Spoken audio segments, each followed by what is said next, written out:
Hello, everyone, and welcome back.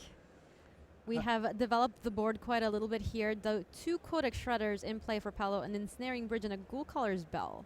Yeah, to go along with his Lantern, and Paulo's in great shape now. He's got no cards in his hand, so Ensnaring Bridge is preventing everything that Austin has from attacking. Paulo's going to deck Austin eventually with Codex Shredders and Ghoul Caller's Bell, and he's probably going to prevent Austin from drawing anything relevant, like Thought Not Seer. I mean, that's what Paulo's looking to do. You can see the Thought Seize in his graveyard that took out the Endbringer. That was one of the few cards Austin had left that can deal damage through Ensnaring Bridge. Yeah, so my question here was going to be, these creatures are not attacking under Bridge, not right now. Is there anything that Austin has in his deck that can interact with the board state as it is right now, at least pre-board? Looking for Game 1 options, I don't actually think Austin can win anymore unless he draws Thought Not Seer. And Paulo's got enough ways to mill.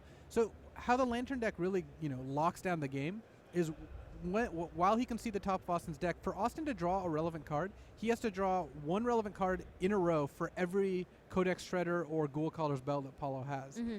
And worst comes to worst, Paulo can sacrifice the Lantern to make Austin shuffle, though that's a measure of last resort. And it looks like Paulo found a Seagate Wreckage, which is going to just draw him a lot more cards right here. Yeah, he might end up using it. He does know what his top cards are, so he gets to choose when to use Wreckage or not. There's a Surgical right there. Yeah, but he doesn't want to necessarily get Bridge locked or get too many cards in his hand for Bridge either. Okay, so the draw is Displacer, once again, not doing very much on this board. No, Austin already has two in play. A third really doesn't change anything. He's still going to go ahead and play it. There goes a Displacer and a pass back to Paulo. Post-board gets a lot trickier. One of the strengths of Lantern is that pre-board, Paulo's able to just count on Ensnaring Bridge living. Like the Blue-Eyed Eldrazi deck, for example, has no way to remove an Ensnaring Bridge from play. And see Paulo going after Thought Not Seer, and he's looking to look through to make sure Austin has any cards that can attack him. Basically, now it's just up to Paulo. The only way for him to lose is to end up with too many cards in hand and let a bunch of Scion tokens attack him. If he ends up with just one card in hand, Scions can still attack. Mm-hmm.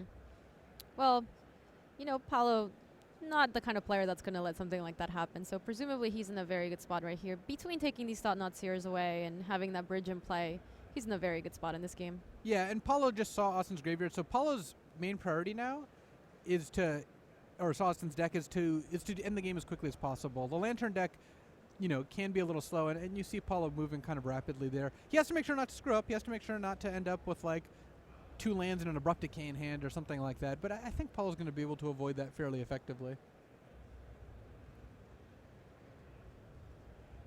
So you see Paulo getting into full-on, mill you for 4 a turn, or mill myself for 1 and you for 4 a turn mode. Once you know, because of Surgical Extraction, that you don't really have a whole lot left to fear, then you can kind of just mill. Like, see, you see here, Paulo's milling even before he sees the card. He knows that Austin doesn't have a way to win here. And so Austin knows the contents of his own deck, too. He doesn't necessarily need to show Paulo all that much more, though. I guess Paulo's already seen Austin's deck, so Austin's not giving up any info here. Yeah, I was going to say, well, is there a benefit for Austin playing? He can see more of Paulo's deck, I suppose? He does get to see more of Paulo's deck, and he gets to hope that Paulo screws up. Hope that Paulo, activates a Seagate Wreckage, draws a land, untaps, draws a land. Mm-hmm. But, again, Paulo has played enough games with this deck. He actually tested it for the last Pro Tour that I just really don't see that happening. He did not play this in the last Pro Tour, did he? He did not. He was on the other side of the table. He played with the Eldrazi deck. So it looks like Paulo is going to start drawing some...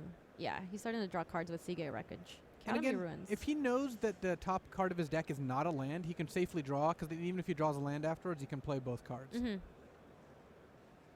Yeah, so he is going to be able to play that Pithing Needle right there. What do you think he names? Most likely Eldrazi Displacer. But again, it's not really relevant. Like, Austin can't win this game unless Paulo ends up with cards in his hand, which he really shouldn't. So Ayavugan was with the card that was named with Pithing Needle in this spot. Another mill. Spellskite on top. Looks like Paulo's going to go ahead and draw that Spellskite. Another Glimmer Void on top and 3 mills. Here we go. Ayavugan. Cavern. Another Ayavugan. Eldrazi Temple on top. Oh, there's a Pixis. Pixis of Pandemonium. Which is essentially a Ghoul Caller's Bell. Paul's playing it instead of the 4th Ghoul Caller's Bell.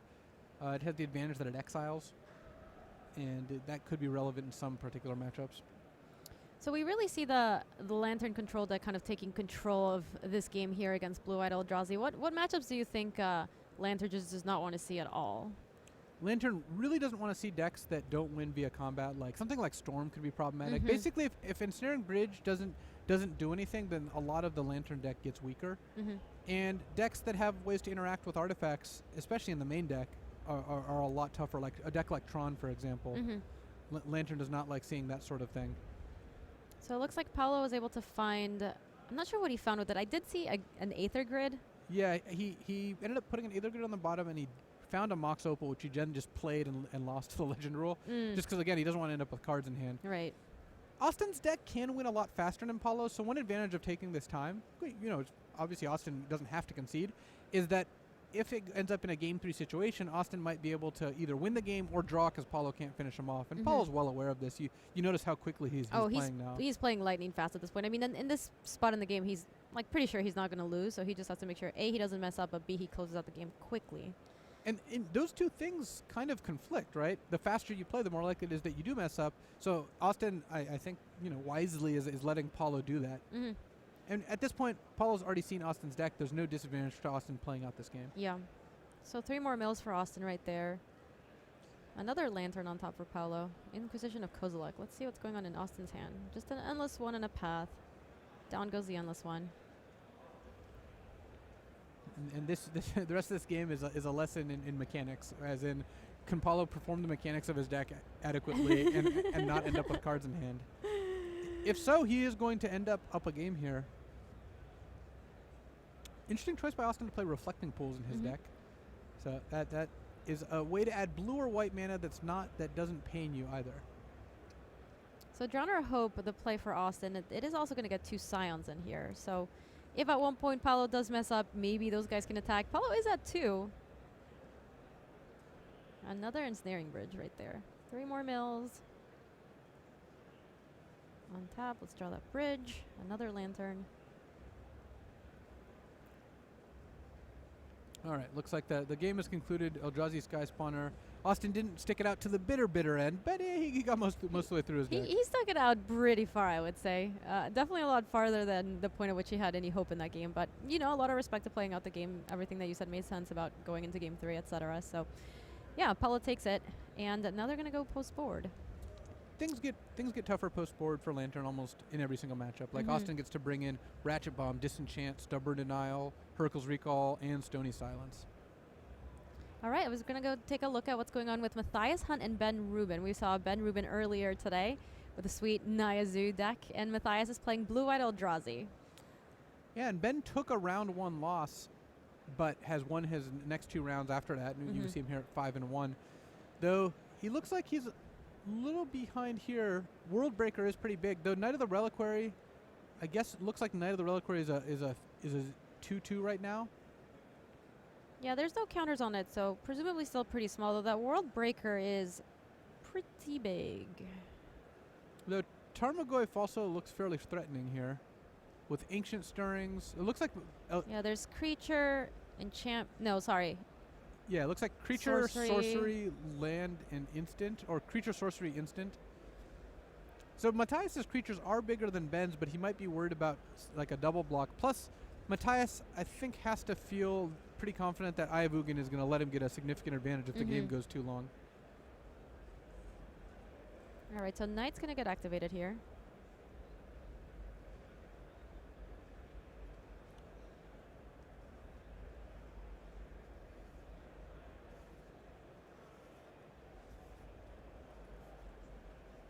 Ben's going to go ahead and find Ghost Quarter, Kesagul Front, or Horizon Canopy. One of his lands that does something cool. It looks like a Ghost Quarter. Yeah, so Ghost Quarter here threatening to take down that Ayavugan. Presumably that's what he would probably want to take here?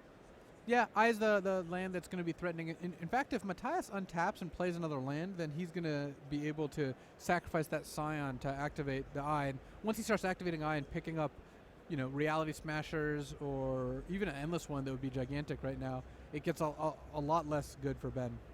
And Matthias only has 1 copy of Worldbreaker in his deck. But yeah, like you said, there's a couple 5 drops. Drowner Hope's pretty good. Even Flyers could do a lot of work right here, considering he's at 5.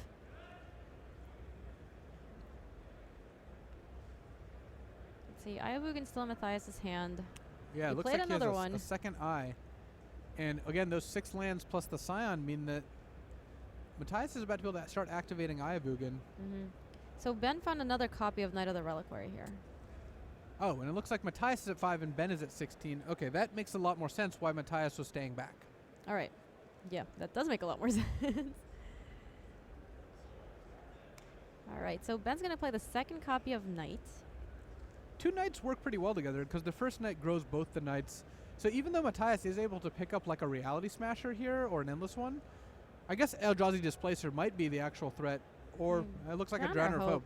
Matthias, he's actually playing a more colorful version than a lot of Eldrazi because he has enough green for Ancient Stirrings, white for Path and Displacer, and then blue for Drowner. So he's playing actual 3 different colors. So rainbow colored Eldrazi basically here? Yeah, it's like Bant Eldrazi. And oh, and he drew an endless one from the top. That's pretty good right here too. yeah, it's going to be bigger than anything Ben has if Matthias taps out for it, but it might be that Matthias wants to just play Drowner and then play an endless one for, looks like as a 6/6 still, which seems pretty appealing. Yeah, so Drowner Hope comes down 2 Scions for Matthias. I think here comes down the endless one. 6/6. It's pretty large.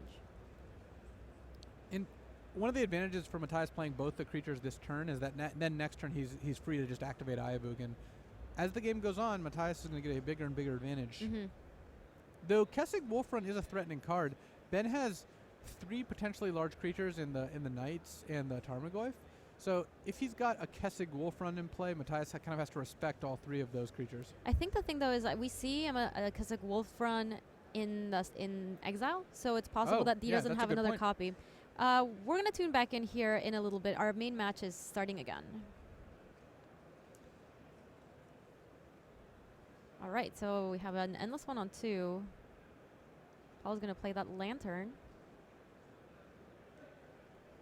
You know, I think Paulo played Lantern and then sacrificed it to have Austin shuffle his deck.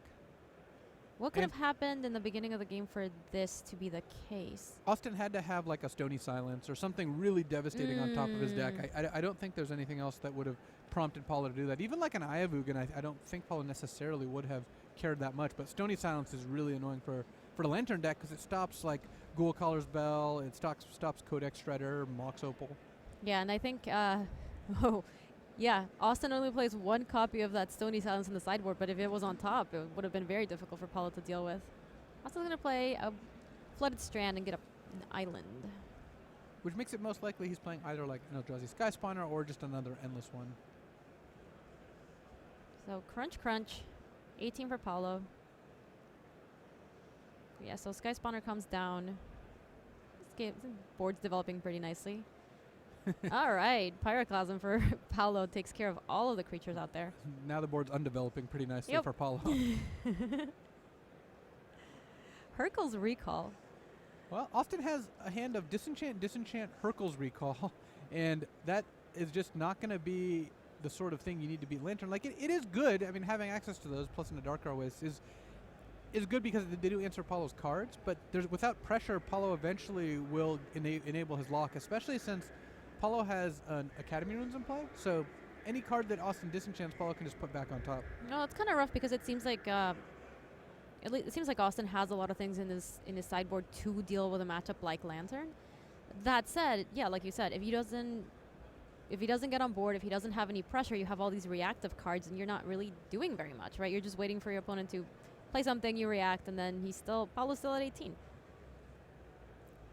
And the Academy Runes gives Paulo such resilience to disruption that you can still beat Academy Runes if you're like attack you for 5, disenchant your bridge, attack you for 5, you put it back on top, do the same.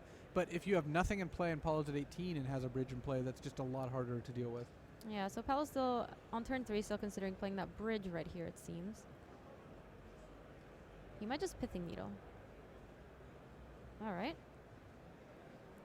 All right, we're going to have to find out what that names, because there's a lot of different cards he could name. Mm-hmm. If Austin lets it resolve, Paulo could name Flooded Strand, but long term, he's going to want to name something like Displacer or Ayavugan. Looks like Paulo does have a copy of Abrupt Decay. Do you think he's picked that up since maybe that's the only silence was shuffled away? Because otherwise he would just take care of that. Yes, so it looks like Flooded Strand was what Paulo named. Nice call, Luis. Well, if your opponent doesn't sacrifice and you see Austin pick up the Flooded Strand, you can get them. There's no window after you've named it in which they can sacrifice it. Yeah. So Flooded Strands are now just paperweights. Yeah, so Academy Ruins is going to put that Lantern of Insight back on top of his library. Paul's going to play it. Now both players get to play with card revealed. Let's see. Drowner of Hope and Ghost Quarter for Paulo. So Paul has an interesting decision here. He can mill the Drowner. The Drowner doesn't stop your bridge plan, but Austin has 4 cards in hand. You haven't seen what they are. You don't have access to any Thought Seizes. If you leave Drowner on top and play bridge and Austin has a bunch of answers, then you could set yourself up to eventually dying to those attacks. Yeah, so it looks like Paulo is going to do what you just mentioned. Looks like he is very much considering milling this away. There it is. Ghoul Color's Bell. You can't unring that bell, so Paul has to decide if he wants to use it or not, and it looks like he does. Well, That wasn't necessarily much better, was it? no. Thought Not Seer is relatively annoying for Paulo to deal with. Not so annoying that he wants to sacrifice his Lantern, but he would rather still not see that. All right, so Austin's going to start his turn off with a Thought Not Seer. Abrupt Decay is the only card in hand, so Paulo has to exile that for now. So he still has that Hercules Recall and another Disenchant in hand. Yeah, the double Disenchant Hercules means that Austin's actually going to get to hit Paulo, a few times here.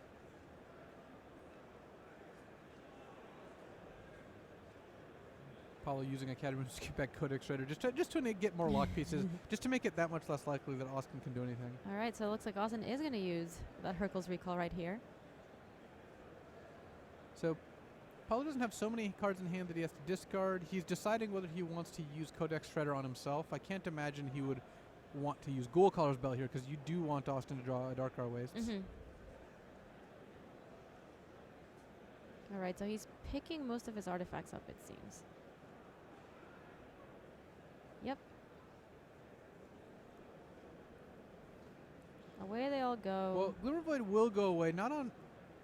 It depends on when it happened. If Austin did it at the end of Paulo's main phase, Glimmer Void goes away. Even if he does it end of turn, it's going to go away on Austin's turn, so it's functionally not that different. But Paulo kept Mox on top, I think partially because he has so many cards in hand now that he wants to be able to play them all. Flooded Strand now gets to be sacrificed because that needle is gone. That's true. Were there any more out there, or just that one? I think it was just the one. That's funny. It was really neat naming Flooded Strand right there, though, for Paulo. Let's see. So the Glimmer Void comes back because it wasn't technically Paulo. It was Paulo's end of turn. So this is the turn where Austin really wants to draw a threat because he's going to get to hit with this Thought Knot. Next turn, everything's going to come back down again. And had he drawn a threat, like Reality Smash would have been the best, but even like a Drowner, then those 2 disenchants would have been enough. Now each disenchant, even if it represents 4 damage, isn't going to get there. And Paulo also has Spellskite. That also stops disenchants. So that means that Austin has to go disenchant Spellskite, disenchant Bridge. I don't think Austin's going to be able to assemble enough power before Paulo gets the whole lock back on the table. Yeah, it seems like he had a window of time there where it could have been pretty good, but right now Paulo just gets to keep playing his hand out. Here comes the bell. There goes the Lantern. Grab the Burn Willows, and Endless One for Austin. It's not clear that you want Austin to draw an Endless One if you're worried about like another Hercules Recall. Paulo doesn't specifically know that Austin has Disenchant, but you've got to expect some kind of disruption. So would you go ahead and use a Ghoul Color spell here? I would be tempted to. I think that even though Austin could draw something like a Reality Smasher or Thought Knot Seer, which would be worse, it's a possibility that you want to just use the Ghoul Color's Bell to prevent Austin from playing an Endless One that's gigantic. Let's see, Austin can play it for 8, which would be lethal combined with the Thought Knot Seer. So I do like the use of Bell here. I think Paulo agrees with you. That's very smart. He probably should. Paul's actually played many more games of Lantern than I have, though. I You've have played Lantern quite a little bit, right? Yeah.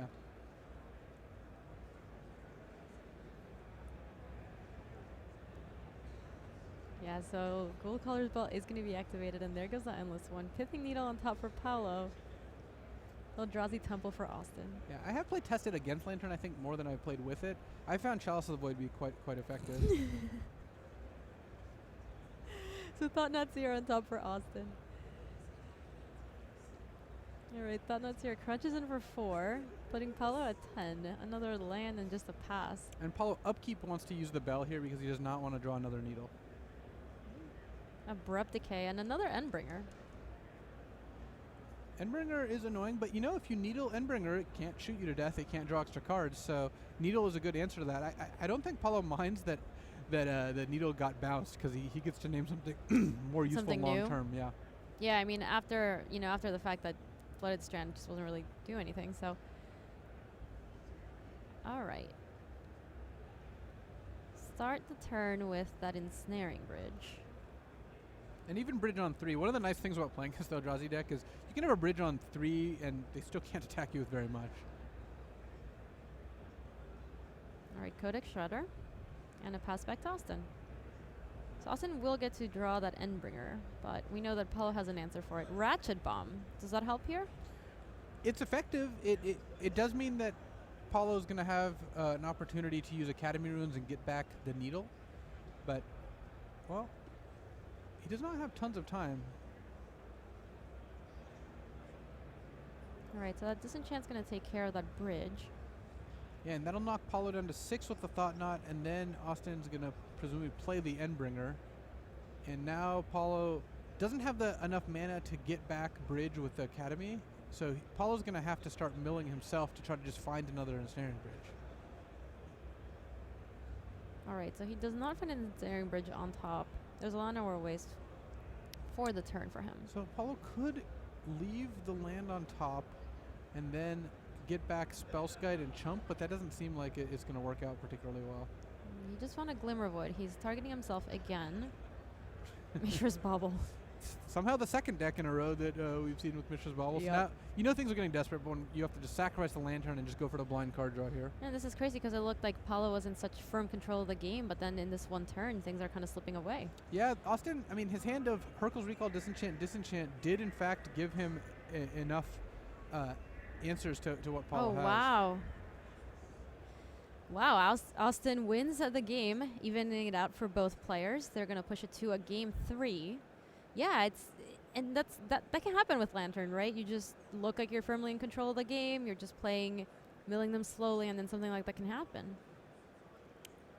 Lantern is a deck that if its lock gets broken up, it doesn't end up that far ahead otherwise. So it's not like, you know, if the Eldrazi deck starts playing a bunch of creatures, then you kill a couple of them, they probably have you at a life total disadvantage, they might have another creature in play. Mm-hmm. But the Lantern deck, you blow up the bridge, all of a sudden you've made no progress. And, Yeah. you know, Austin was able to force through enough damage with those Disenchants and Hurkyl's. Yeah, and it's to the point that you said of how much more difficult it gets for the Lantern deck post-board. We saw all those reactive cards that Austin had, and yeah, once he was on the board with Thought Not Seer, he was able to, you know, navigate his way around that game and kind of just slipped away from Paulo right there.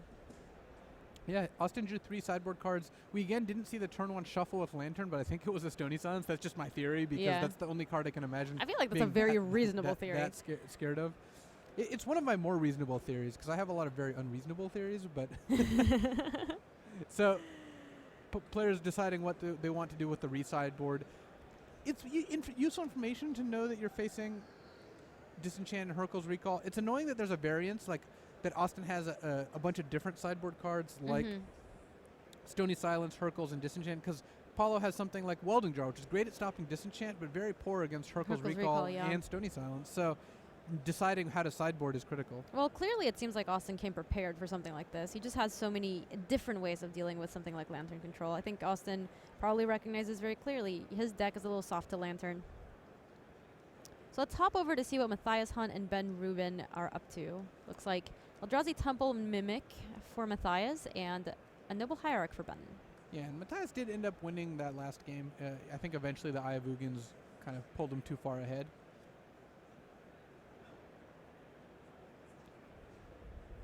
Ben looking to play like a turn 2 Knight of the Reliquary here if he can. So he's going to crack that land. I don't think he has a Knight of the Reliquary in hand. No, I think he's got a Molten Rain. That's even better. Yes. It's very good right here.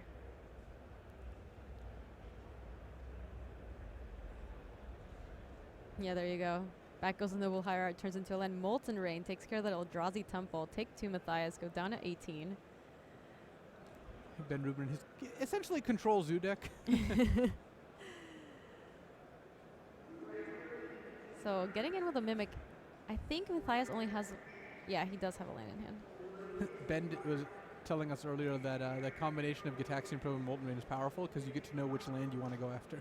Oh, you're right. That's actually very cool. And Ben with another bit of sideboard tech here. He's got a Painter Servant in hand, and no matter which color he names, it essentially shuts off Eye of Ugin completely, or at least the mana reduction ability, and makes it so Temple only taps for 1 because they both specify colorless Eldrazi. So Kessa Grulfrun is a land for Ben. There's the Painter Servant. And then the Coddle. And the Hierarch, okay. So if Ben draws Ensnaring Bridge, nothing can attack. He's dumped his hand successfully. Let's see, another land for Matthias. He is able to find one at the top. He has so many cards in his hand, but now these all cost 4. Well, the Thought-Knot does. Yeah, he's got a Past Exile, which is good because Ben and the Coddle actually threatens to do a lot of damage. So Ben's going to be able to attack for 7 with just the Nakatl plus the Hierarchs plus the Wolf Run. Let's take a look back at our main match for now. All right. Austin versus Paulo. Paulo has complete information now. He cast Inquisition with a Lantern in play. He knows everything that's going on. He knows all, sees all. Seagate Wreckage and a Ghoul Collar spell. So what was the choice for Paulo? Paulo chose to take the Sky Spawner, He it took seems? Sky Spawner over doing nothing because that was what he had to do. Was that the choice? Yeah, because there's a Thought-Knot Seer and a Reality Smasher. So it's really going to be on whether Paulo draws Bridge because he's got the lock to stop Austin from drawing opposing sideboard cards, but he doesn't have a Bridge in hand, and he's going to face down turn 2 Thought-Knot Seer, turn 3 Reality Smasher. This is the Eldrazi, dream draw, and Ooh, there you go. Thought-Knot Seer for Austin. if Paulo doesn't find a Bridge here, it's not going to be very long until he's out of time. Yeah, so Paulo only has an Ancient Stirrings, which could find a Bridge. I can't quite tell the two below it. Looks like A Ghoul Collar spell? yeah, Ghoul Color's Bell, and we'll see what the last done, and a Codex Shredder. A Codex Shredder. So Paul's long on the 1 mana artifacts that mill, though that Ancient Stone should be exiled. Not that Paulo can actually take advantage of that, but we'll make sure it gets exiled.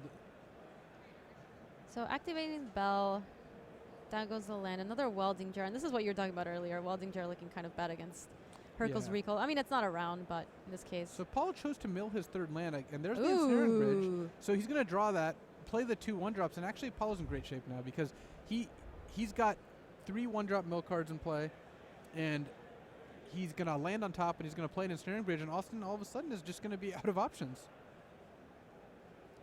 We do know that Austin sided it into a lot of artifact removal post-board, so he could draw anything like that, but, Paulo has navigated this game to put himself in a position to find the bridge on top. He does, and now he's looking pretty good. Well, Austin's, in the position of he knows he's going to be able to play Reality Smasher and attack for 9 here, and past that, Paulo's going to go land Bridge and have Lantern plus 3 ways to mill, so Austin's going to have to draw 4 cards in a row that deal with Bridge, otherwise he's eventually going to get milled out. So Austin smashes in for 9. Land on top for Paulo. There's the bridge. Pass back to you, Austin. Let's see. What can you do? At what point does it go from crunching to smashing? I'm just trying to figure out the hierarchy here, because I think Marshall came up with it, but you apparently are familiar as well. I think smashing needs to be min 5. Like, I'm But not sure past that, but for sure, you can crunch in with like a 2-powered creature probably, but smashing is probably minimum 5. Note that Austin played an endless one for actual 1, even though he could have played it for much more, and chose to not use the eye reduction because he wants to have the highest chance of possible as getting through that bridge. Yeah, he also has a Mimic in hand that he's going to go ahead and play right here. For free. Whenever I played the Blue-White Eldrazi deck against the Lantern deck, I always hope that there's a way to play a 0-power Eldrazi to make Mimic 0, attack with it, then blink and make it into a 5/5. Yeah. There's just no way to get all that going on, though. That would be cool. That would be pretty sweet. So it looks like Austin did find a disenchant on top, but obviously Paulo has the ability to make him mill a couple cards, so he had to mill that disenchant at this point. And Paulo using Seagate Wreckage, because he, again, knows that he can't get stuck here as long as his top card is in land, and he doesn't even mind taking a little bit of damage. So Ancient Stirrings, let's see what Paulo can find. Spellskite, a Mox Opal, a land, a Glimmer Void, a Ghost Quarter too. Looks like Spell Sky is going to be the card for Paulo. The rest of the lands at the bottom. Yeah, and In comes Spellskite's just Spellskite. another layer of insurance in case, something happens and Austin does draw a disenchant. Spellskite now stops that, and Needle can name like Endbringer, so then Paulo doesn't have to worry about that, or can name Displacer, so he doesn't have to worry about the Displacer plus Thought Knot. There's just a lot of different options. Yeah, very much looks like Paulo's just, you know when you're on a boat and you're like slowly plucking away the little holes just to make sure you don't sink? He's like got his bases covered. Yeah. So actually, can we go ahead and move to our backup match? This is going to be the same as game 1, where Paulo just mills Austin until he does. He has to draw like 5 spells in a row. Oh, looks like the other match is not in the middle of a game right now, so we're going to stay on here for now. Yeah. Get ready for some milling. All right, Cavern on top for Austin. Yep, and Paulo's completely okay with him drawing that right now. Ratchet Bomb. Ratchet Bomb is a live card, and Paulo is going to want to make sure Austin doesn't draw it. And it's dead now. Oh, Stony Silence. As is Stony Silence. So Paulo takes care of that one as well. He had a couple good runners. That Reality Smasher is not going to do very much right here. No, Paulo is in the spot where he can let Austin draw any creature he wants that isn't like an Endbringer, and he can let Austin draw any land he wants, especially now that Eye of Ugin's done. He does have to worry about World Breaker. It turns out Austin isn't playing that card. One of the reasons you do have to worry about it is because if World Breaker gets milled, Austin can still bring it back to his hand from the graveyard. Mm-hmm. So the mill cards aren't actually a solution to it. And then at that point, are you just trying to take care of it with like Surgical or something like that? Yeah, you've got Surgical. You can actually use Needle to name it so it can't use the activated ability even in the graveyard. And then Spellskite does kind of answer it, where Austin plays it, targets the bridge, you redirect the trigger to Spellskite. Spellskite's gone, but now World Breaker's in play and can't actually go to the graveyard. Austin doesn't have a way to kill it, so he would need a way to kill it in order to get the trigger again. Mm-hmm. So Paulo finds an Inquisition on top. He's going to go ahead and cast it. Though he does know what's in Austin's hand at this point. Yeah, he just wants to make sure he doesn't get bridge locked here, Yeah. or rather, not bridge locked, bridge flooded, where the Endless One can sneak in for a point of damage. Yeah, so darker ways for Austin. Yeah, Paulo's just doing a great job at making sure that Austin doesn't draw anything relevant at this point. Another mill. And you can see Paulo actually getting aggressive, where he's milling Austin even though Austin's top cards are blanks, which is a slightly higher risk because it just means that Austin has more of a chance of drawing multiple good cards in a row, but Paulo's just trying to end the game here. Well, in this case, Austin just had like 5 lands on top, so all the away they all go. Let's see, 4 Pixis. Go ahead and play it. Another bridge on top.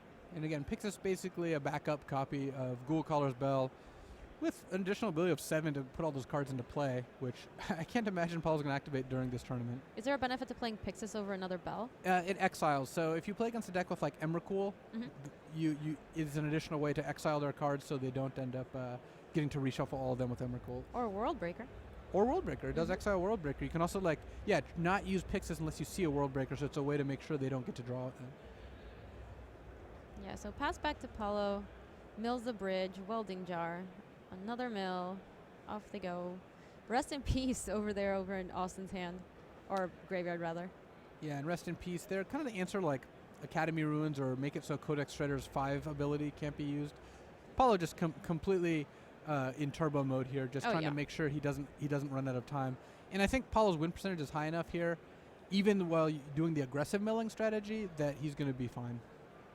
Darker Waste on top, and yeah, at this point Austin just has lands in hand. There's not a lot of hope left here. If you're Austin here, are you just playing it out just to play it out? No hope?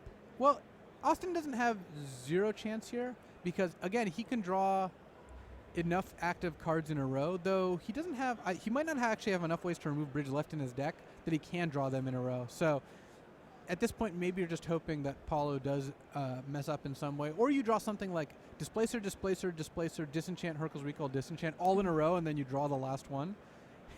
It's somewhat unlikely, but, it could happen. All right, another Codex Shredder on top. In comes the Opal. Draw another card with that Seagate Wreckage. Ooh, the Gearport Aether Grid right there. The grid means that Paulo's going to be able to end this game a lot faster, depending on how many cards Austin has left. So we can't exactly tell. But grid does let Paulo do like 1, 2, 3, 4, 5, 6 damage a turn, which will end things pretty quickly. Honestly, this game has been going on so long that it's entirely possible that milling right now is just going to be faster. Take a look at that. Yeah, that's a small library at this point. Yeah, that's true. Yeah, it looks like Paulo's not interested in the grid. Off it goes. Lantern and Thought-Knot Seer. I guess Paulo's just off the grid at this point. Inquisition and Displacer. Off they go.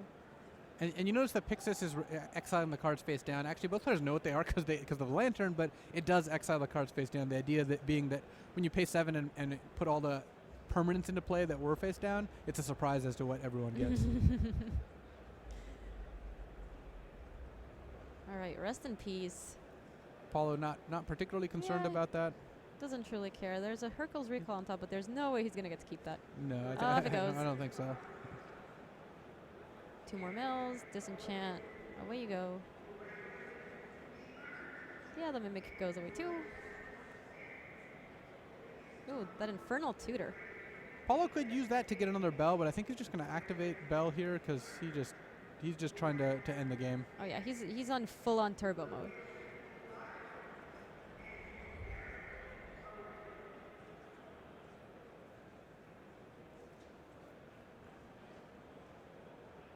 How much is he milling for per turn right now? Looks like 7. 7 is a lot. That is a lot. Yeah. Yeah. All right, we're gonna let Paulo finish his academic victory here. I think. Yeah, we're gonna take a look at our other match for now.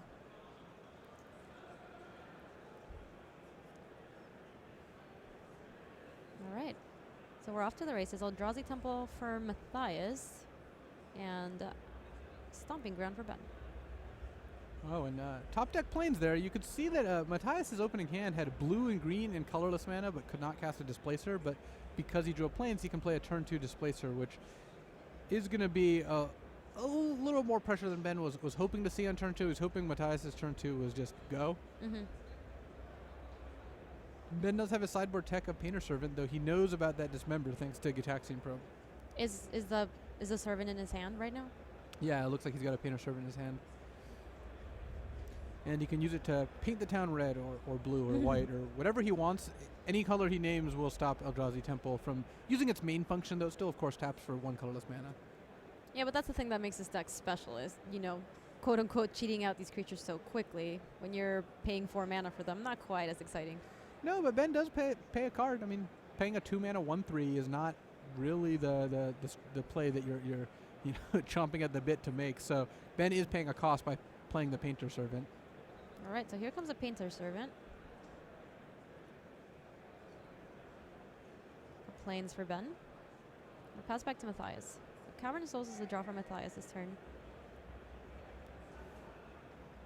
Yeah, last turn he was on the hunt for white mana, but since he's already found it, he would actually rather draw like a Thought-Knot Seer or something a little bigger. So the chosen color for Painter Servant was blue. He is painting the town blue, indeed. In comes the Displacer for 3, putting Ben at 14. Let's see, does Ben have a specific reason to name blue? I don't believe he does, but I like trying to figure out the small the small edges. I mean, with a player like Ben, you can assume that if he names blue, there's entirely a reason that he could be doing that. Yeah, for sure. Yeah. All right, Thought-Knot Seer is the card reveal to Ancient Stirrings right here. Actually, maybe not. Ancient Stirrings is colorless. Does Painter Servant also shut down Ancient Stirrings? I think that it just does.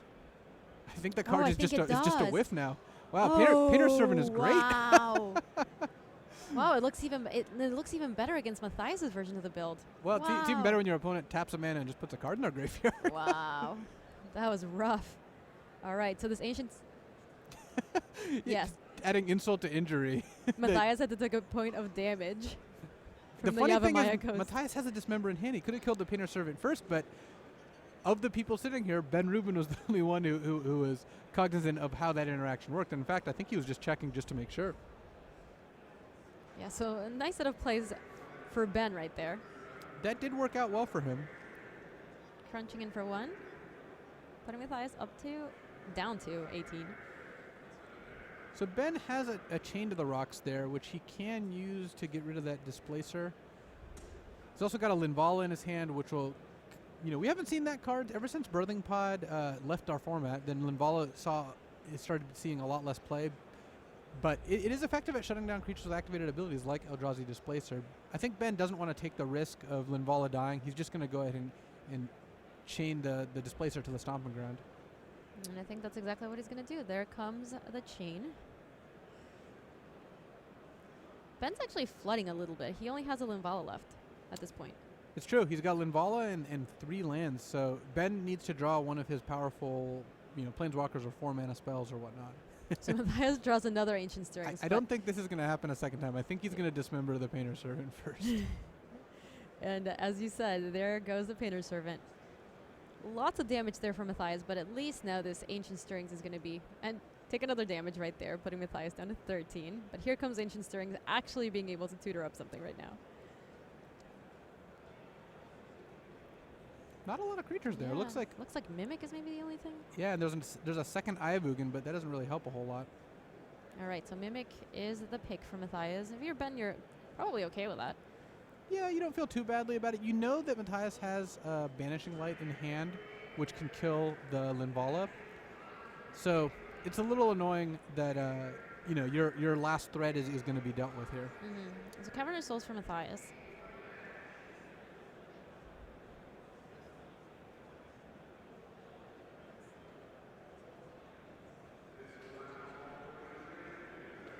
And depending on how many of the big cards Ben left in, like Chandra's or Baneslayer or Gideon, Elspeth Knight Errant out of the sideboard, like those are the cards he's trying to draw here. So Wear Tear was a draw for Ben. Currently doesn't do very much. No, but once Matthias does play that Banishing Light, actually Ben can pick up a nice 2-for-1 here. And he's going to play Linvala this turn. Matthias is going to go Banishing Light, attack you with Mimic. Ben hopes Matthias doesn't draw another Eldrazi to play as well. And then next turn, if Matthias again attacks with a 2-1 Mimic, Wear Tear, kill the Banishing Light, put Linvala back into play, block. Well, never mind. Thought-Knot Seer, as it does, is going to just ruin everything. Thought-Knot Seer looking pretty good right here. Ayahugan for Matthias. Even that's some pages 2 for this currently. Is he going to be able to do anything with his land for the rest of the turn? What's his last card? Matthias has a Banishing Light, and then Ben just has a land, so... Matthias... pretty far ahead here. Thought-Knot Seer was just the best draw. Yeah, Thought-Knot Seer was amazing. Takes down that Wear and Tear right there. It's possible Reality Smasher was better, I guess, but they're both really good. Well, that Mimic gets a crunch in for 4 right here. Or Smash in for 4? No. Crunch in for 4. I guess if it was a Reality Smasher, that literally does smash in for 5. Stomping Ground for Ben and a pass back. And he knows the Linvala's going to get banished, but he's got to at least force Matthias to do it. The problem is Ben just drew 1 additional land more than he needed. He really needed to draw a spell this turn. Right, so Displacer was the draw, I think. Actually, I think I'm wrong about that. No, you're right. No, You're wrong about being wrong. All right, I'll take that. All right, Banishing Light to take care of that Linvala. The Matthias can't actually cast the Displacer now, so I think he's just going to satisfy himself with attacking for 6, putting Ben to 2. It's pretty good. I think that was just a Knight of the Reliquary for Ben.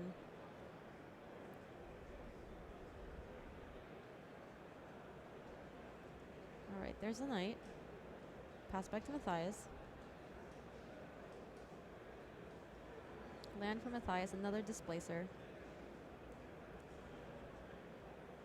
All right, here we go. Displacer. Blink. You have no blockers. Crunch. There you go. Extension of the hand. Matthias Hunt takes this match 2-1 versus Ben Rubin. Blue-Eyed Eldrazi Menace continuing to be menacing. Let's just say, Matthias was not able to be blocked by 2 creatures that game, and he took the match to advance to 6-1.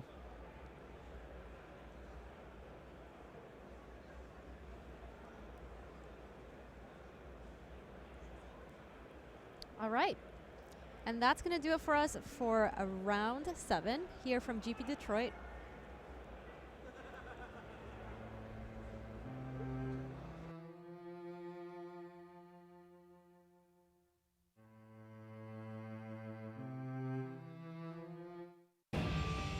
Qualify for the next Pro Tour on Magic Online. Go 5-0 or 4-1 in a preliminary to advance to the finals. You can see the full schedule at mtgo.com. In the art of Magic the Gathering Zendikar, you can experience the danger and beauty of Zendikar like never before. This lavishly illustrated hardcover book features the award-winning art of Magic the Gathering and gives you an insider's look at the secrets of Zendikar, its peoples, continents, and creatures. On sale now.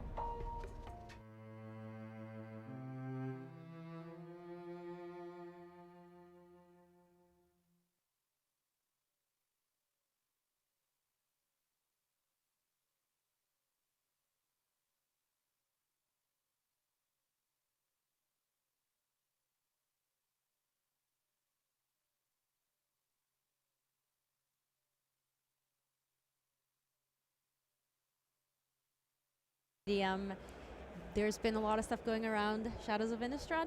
Let's take a look at what's going on at Thraben Cathedral.